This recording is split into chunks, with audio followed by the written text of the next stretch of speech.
안녕하세요. 아로랑 테크튜브의 아로랑입니다. 아이폰 13 구입 성공들 하셨나요? 예, 공홈도 그렇고 쿠팡도 그렇고 첫날부터 뭐 난리였다고 하던데요. 뭐 일단 구입하셨다면 그 다음은 보호필름하고 케이스 또 사셔야죠.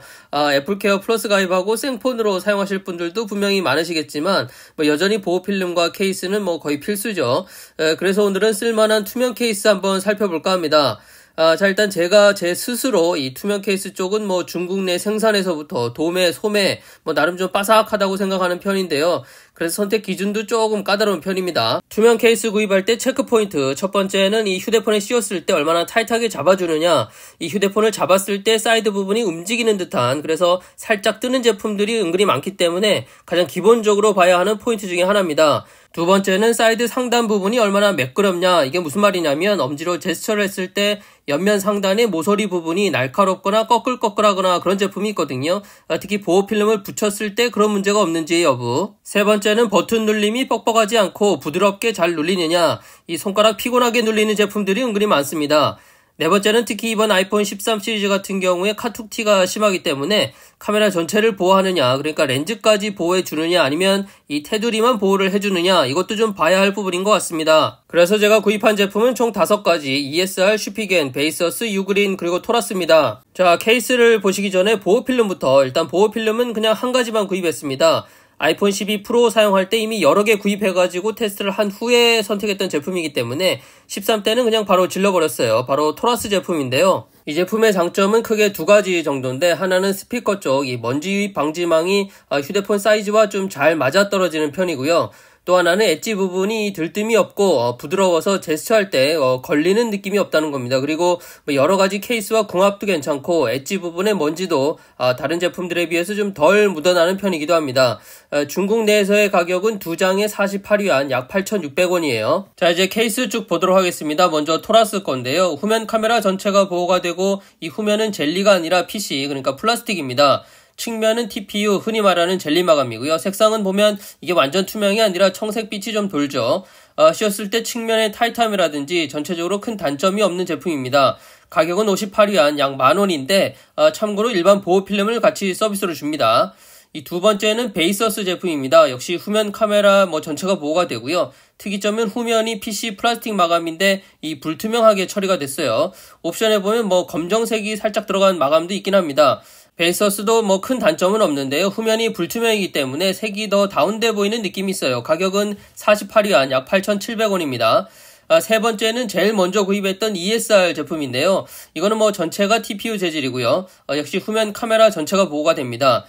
일단은 후면이 좀 뜨는 느낌이 있고요. 측면도 착 달라붙는 게 아니라 약간 헐렁한 느낌. 그래서 처음 3일 정도 쓰고 바로 뺐는데요. 가격은 37위안, 약 6,700원이고 여담인데 이 후면 카메라 보호 범퍼에 카메라 가드라고 써있는 것도 개인적으로 취향은 아니었어요. 자, 네 번째는 유그린 케이스입니다. 역시 전체가 젤리 TPU 재질이고요. 이 제품은 후면 카메라 전체가 보호가 됐다면 참 괜찮았을 것 같은데, 그리고 또 아쉬운 점이라면 이 측면 모서리 부분 마감이 좀 부드럽지 못하고 약간 날카로운 느낌이 있어요. 그래서 촉감이 좀 별로입니다. 휴대폰에 감기는 느낌이나 이런 건 괜찮은 편인데 가격은 25위안, 약 4,500원이에요. 이 다섯 번째는 슈피겐 제품입니다. 재질은 전체 TPU 젤리 마감이고요. 후면 카메라 부분은 이제 외곽 부분만 보호가 돼요. 이 슈피겐은 측면 마감이 상당히 부드럽고 제스처 느낌도 나쁘지 않은데, 다만 이 젤리가 좀 두꺼운 느낌이 들고 그 외에 카메라가 이제 전체 보호가 됐다면 좋았을 텐데 그게 좀 아쉽습니다. 가격은 75위안, 약 13,500원이에요. 그리고 방금 보셨던 유그린하고 이 후면 카메라 범퍼 부분만 비교를 해보면 슈피겐은 좀 두텁게 들어갔습니다. 그래서 이게 실제 씌워보면은 카메라 부분이 더 도드라 보이는 그런 느낌이 있어요. 자, 마지막으로 이건 아이폰 12 프로에 사용했던 정품 투명 맥세이프 케이스인데요. 재질은 PC 플라스틱인데 상당히 부드럽고 하단이 뻥 뚫려 있습니다. 무게가 조금 무겁다는 점, 버튼 눌림이 힘이 들어가야 눌러진다는 거, 그리고 가격이 비싸다는 단점이 있죠. 자, 케이스 각각의 무게를 좀 보면 일단 애플 정품 투명 케이스는 29g, 슈피겐 케이스는 26g, 유그린은 20g 나오고요. ESR은 22g, 베이서스는 24g, 마지막 토라스는 26g 나옵니다. 정리해보면 유그린 20, ESR 22, 베이서스 24, 슈피겐과 토라스 26, 애플 정품은 29g입니다. 자, 그리고 전혀 예상치 못한 이 보호필름의 무게 10g 나오는데요. 보호필름이 이렇게 무거웠는지 저는 처음 알았어요. 자, 그래서 보호필름을 붙인 아이폰 13 프로의 무게는 214g 나오는데요. 생폰 공식 무게가 203g이니까 이 저울의 오차가 1g 정도 난다고 보면 정확할 것 같습니다.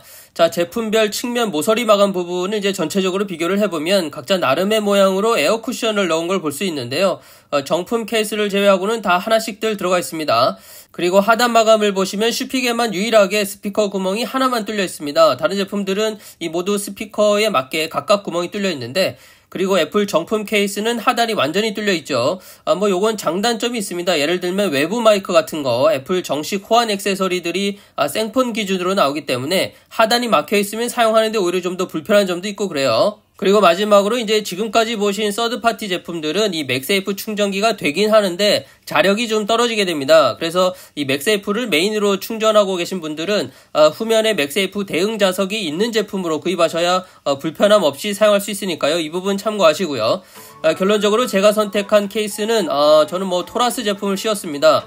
후면이 PC 재질이라서 지문이 묻었을 때 닦아내기가 쉽고 휴대폰을 감싸는 느낌이라든지 측면 제스처할 때 이질감도 적은 편이고 후면 카메라도 전체 보호가 되고요. 그리고 약간 청색빛이 돌아서 시에라 블루의 색감을 좀 더 살려주는 역할도 합니다. 그러니까 전체적으로 무난한 케이스 같아서 그래서 선택을 한 건데요. 이 측면 촉감은 슈피게일이 가장 좋긴 했는데 씌우면 휴대폰이 좀 투박해 보이는 것 같아서, 그리고 베이서스도 후면이 투명 마감된 제품이 나온다면 좋을 것 같긴 합니다. 이 케이스 5개의 보호 필름까지 우리 돈 총 52,000원 들었는데요. 애플 정품 케이스가 59,000원이죠. 저는 그렇습니다. 투명 케이스는 되도록 저렴한 거 구입해가지고 좀 누렇게 되면은 자주자주 바꿔 쓰는 게 오히려 좋다고 생각해요. 이 투명 케이스만큼은 가격과 품질이 정비례하지 않는다는 거. 가장 좋은 건 애플케어 플러스 들어서 생폰 쓰는 거겠죠.